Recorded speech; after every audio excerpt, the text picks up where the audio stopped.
का महत्व आता है बच्चों, सबसे पहले विशिष्टीकरण का लाभ मिलता है। यानी हमने अभी पढ़ा था बच्चों, इसमें हम क्या करते हैं, कार्य का विभाजन करते हैं। और कार्य का विभाजन करते हैं तो आप देखिए बच्चों, विशिष्टीकरण का लाभ मिलता है। यानी जब आप किसी व्यक्ति से एक ही कार्य बराबर निरंतर कराते जाएंगे बच्चों, तो उसकी एफिशिएंसी बढ़ जाएगी, यानी कार्य क्षमता बढ़ जाती है। आप कभी बैंक में जाते हो तो देखिए कैशियर कितनी जल्दी कैश गिनता है। यानी एक व्यक्ति से अगर आप एक ही काम कराओगे तो उसको उस कार्य में निपुणता हो जाती है, विशिष्टीकरण प्राप्त हो जाता है, तो वो उस कार्य को जल्दी और शीघ्र कर सकता है बच्चों। कार्य संबंधों में स्पष्टता बताता है बच्चों, यानी संगठन कर्मचारियों के मध्य कार्य का विभाजन करवाता है।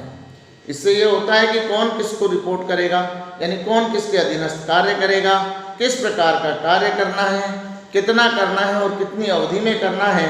तो कार्य संबंधों में स्पष्टता आ जाती है बच्चों। तीसरा, संसाधनों का अनुकूलतम उपयोग होता है। यानी संगठन प्रक्रिया के अंतर्गत कुल काम को अनेक छोटी छोटी क्रियाओं में विभाजित कर दिया जाता है और प्रत्येक क्रिया के द्वारा कार्य अलग अलग कर्मचारी करता है। ऐसा करने से ना तो कोई क्रिया छूटती है और ना ही कोई अनावश्यक कार्य दो बार होता है, यानी कार्य का रिपीटीकरण भी नहीं होता। उसके बाद आता है बच्चों परिवर्तन में सुविधा।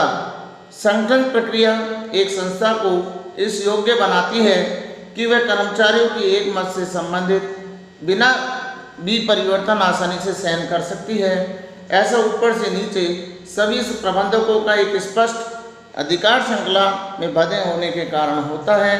जब भी कोई प्रबंधकीय पद रिक्त होता है तो पदोन्नति द्वारा उसे तुरंत भर दिया जाता है, क्योंकि प्रत्येक अधीनस्थ अपने बॉस के यानी अपने उच्च अधिकारी के कार्य को महत्व को भलीभांति समझता है, इसलिए उसे नया पदभार ग्रहण करने में कोई असुविधा नहीं होती। देखिए बच्चों, संगठन में अगर कोई व्यक्ति चला जाता है और उसकी जगह कोई नया व्यक्ति आता है या हम पुराने व्यक्ति का ही प्रमोशन करते हैं तो हम वो आसानी से कर सकते हैं। कर्मचारी का विकास होता है बच्चों। संगठन प्रक्रिया के अंतर्गत अधिकार अंतरण ऐसा किया जाता है कि एक व्यक्ति सीमित क्षमता के कारण ही नहीं बल्कि काम की नई विधियों की खोज करने के लिए भी किया जाता है। इससे अधीनस्थों को निर्णय लेने में अवसर प्राप्त होता है और वो स्थिति का लाभ उठाते हुए नवीन विधियों की खोज करते हैं और उन्हें लागू करते हैं। परिणामतः उनका विकास होता है। तो बच्चों, इसमें हम कार्य का बंटवारा करते हैं तो हर कर्मचारी अच्छे से अच्छा कार्य करना चाहता है, तो वो कुछ नया करके नई चीज़ लाकर आपको संगठन को देता है, तो इससे कर्मचारियों का भी विकास होता है और संगठन का भी होता है। विस्तार और कार्यक्रम यानी विस्तार और विकास अगली महत्व आता है। संगठन एक प्रक्रिया के अंतर्गत कर्मचारियों को प्राप्त निर्णय स्वतंत्रता में उनका विकास होता है। वे नई चुनौतियों का सामना करने को तैयार होते हैं। उस स्थिति का लाभ उठाते हुए उपक्रम का विस्तार किया जा सकता है। विस्तार से उपक्रम की लाभ क्षमता बढ़ती है और उसके विकास में सहायक होती है।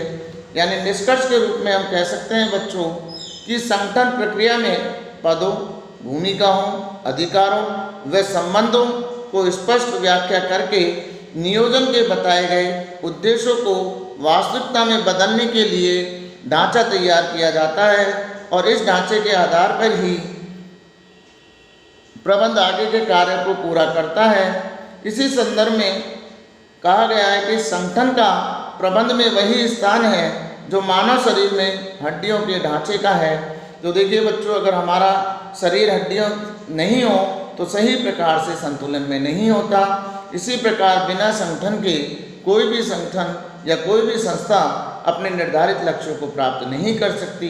इसलिए संगठन का होना जरूरी है और एक अच्छा संगठन किसी भी व्यवसाय को उसकी ऊंचाइयों तक ले जा सकता है और वो तभी होगा बच्चों जब आपने संगठन अच्छा बनाया हो, आपके कर्मचारी व्यवस्थित हों, कर्मचारियों में कार्य का विभाजन सही तरीके से किया हो और हर कर्मचारी का उत्तरदायित्व और अधिकार उसको दिए गए हों, तो निश्चित ही रूप से वो व्यापार हमेशा सफल होगा। धन्यवाद। तो आज हमने सीखा बच्चों संगठन की परिभाषाएं और संगठन का महत्व। बाकी अगली कक्षा में। धन्यवाद।